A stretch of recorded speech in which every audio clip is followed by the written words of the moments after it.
Tapi maksud saya itu pokoknya memang itu untuk tahanan politik. Nanti kalau kekuasaan berganti, saya pengen tahanan-tahanan politik ini kalau ada lagi tahanan politik nanti ke depan itu nggak usah ditahan lagi, dikasih penjara rumah aja, tahanan kota aja. Kecuali kalau teroris itu soal lain kan, tapi teroris sembuhan. Ya, terus urusan lain. Tapi teroris kan juga ada standar internasional. Ya, jalan teroris itu kan saya kan lama bicara dengan Tito Karnavian, mantan kepala BNPT, mantan kepala polisi. Ya, saya paham lah banyak soal teroris itu. Tukar pikiran dengan Tito Karnavian. Jadi saya sebenarnya ketawa-ketawa aja. Saya 2 orang pendiri BNPT itu teman saya ngobrol. Satu Tito Karnavian ya, satu lagi namanya si Napoleon Bonaparte. Ya, jadi saya dia BNPT juga Napoleon Bonaparte. Ya dia pendiri Densus 88 Napoleon Bonaparte. Jadi kalau kita misalkan waktu Munarman ditangkap ya saya sama dia ketawa-ketawa aja sama Napoleon. Kenapa ketawa-ketawanya, Bang? Ya kalau Napoleon ya nggak percaya Munarman teroris.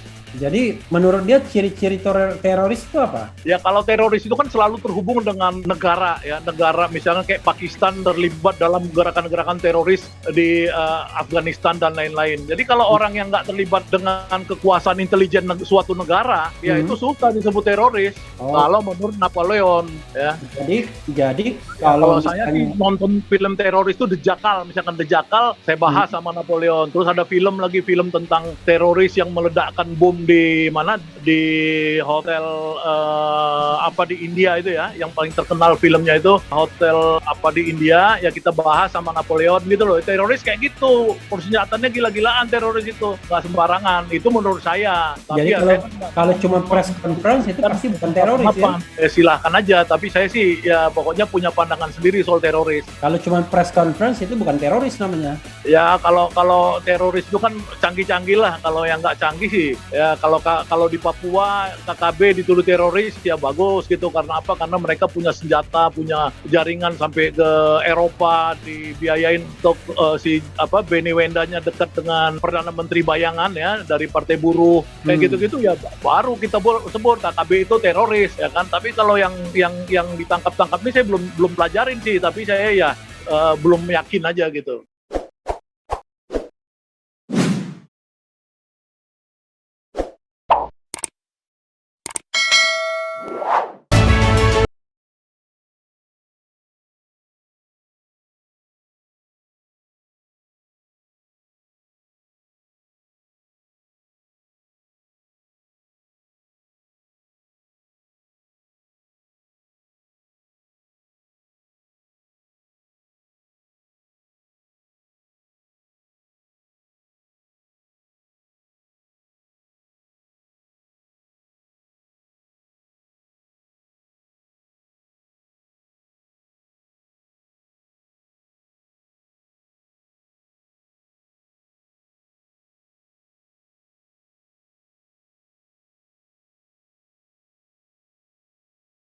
Itu apakah kita perlu membudayakan di sini kita mengkritik, membuat kritikan untuk pemerintah Belanda? Ya, saya bukan, maksud saya kan aman kan kalau kritik pemerintah Belanda aman. Ya, maksudnya artinya yang paling penting jangan cepat-cepat nangkapin orang lah. Ini sebentar-bentar orang ditangkap, penjara penuh, malah dipenjarain di bawah tanah lagi kan udah nggak bener gitu loh. Masa memang di dalam penjaranya bawah tanah itu, Bang? Ya penjara pasti di bawah tanah itu karena di basement kan. Oh, di basement ya? Iya. Tapi kan basement itu kan ada juga yang di atas tanah kan, lantai 1 kan? Nah, basementnya ini pokoknya di bawah tanah. Jadi memang yang paling setinggi basement itu kira-kira kalau saya ngelihat ke jendela ke lubang udara di atas itu baru kelihatan jalan. Jadi dia pasti sekitar 2 meter di bawah tanah. Oh, sekitar 2 meter di bawah tanah. Ya, saya ini kan alumni Teknik Geodesi ITB ya. Jadi saya tahu lah soal mengukur itu. Oke. Dan itu memang berarti sama sekali tidak ada matahari ya? Nggak ada matahari. Oh, jadi berarti ketika Abang sidang offline itu membahagiakan juga ya, bisa menghirup udara sama. Saya nggak pernah sidang offline, malah saya lebih buruk daripada Jumur dan Anton. Saya di penjara nggak dikasih tahanan luar, ya kemudian saya di sidang online terus di kantor polisi nggak diizinkan ke pengadilan. Jadi saya nggak pernah dapat izin di pengadilan. Oke, tapi menghirup udaranya waktu di kantor polisi aja paling ya? Nggak hirup udara ya, maksudnya kita di ruang polisi aja, di ruang pemeriksaan itu. Maksudnya ngirim udara AC, jadi kita nggak bisa kan, tuh ruang kaca semua. Jadi saya bisa dapat matahari sedikit dari kaca-kaca di sana di atas ya. Tapi maksud saya itu pokoknya memang itu untuk tahanan politik. Nanti kalau kekuasaan berganti, saya pengen tahanan-tahanan politik ini kalau ada lagi tahanan politik nanti ke depan itu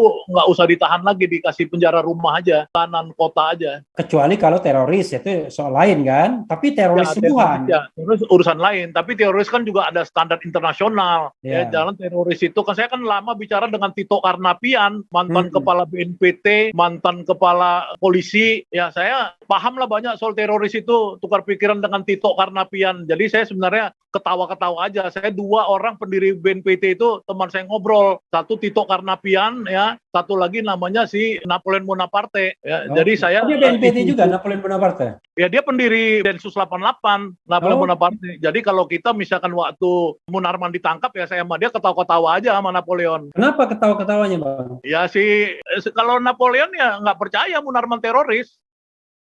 Jadi menurut dia ciri-ciri teroris itu apa? Ya kalau teroris itu kan selalu terhubung dengan negara ya, negara misalnya kayak Pakistan terlibat dalam gerakan-gerakan teroris di Afghanistan dan lain-lain. Jadi kalau orang yang nggak terlibat dengan kekuasaan intelijen suatu negara, ya itu susah disebut teroris. Kalau menurut Napoleon ya.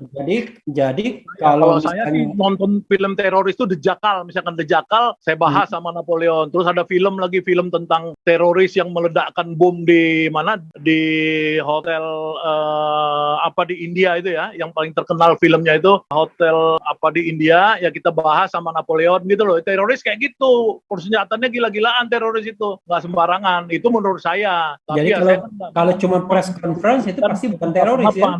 Silahkan aja, tapi saya sih ya pokoknya punya pandangan sendiri soal teroris. Kalau cuma press conference itu bukan teroris namanya. Ya kalau teroris itu kan canggih-canggih lah. Kalau yang nggak canggih sih ya, kalau di Papua KKB dituduh teroris ya bagus gitu. Karena apa? Karena mereka punya senjata, punya jaringan sampai ke Eropa, dibiayain untuk Beni Wendanya dekat dengan Perdana Menteri bayangan ya dari Partai Buruh kayak gitu-gitu ya, baru kita sebut KKB itu teroris ya kan. Tapi kalau yang ditangkap-tangkap ini saya belum pelajarin sih, tapi saya ya belum yakin aja gitu. Tapi persoalan beda nih dengan yang baru dilantik kan. Gampang nangkap orang itu aja permintaan saya dalam negara demokrasi ini gitu.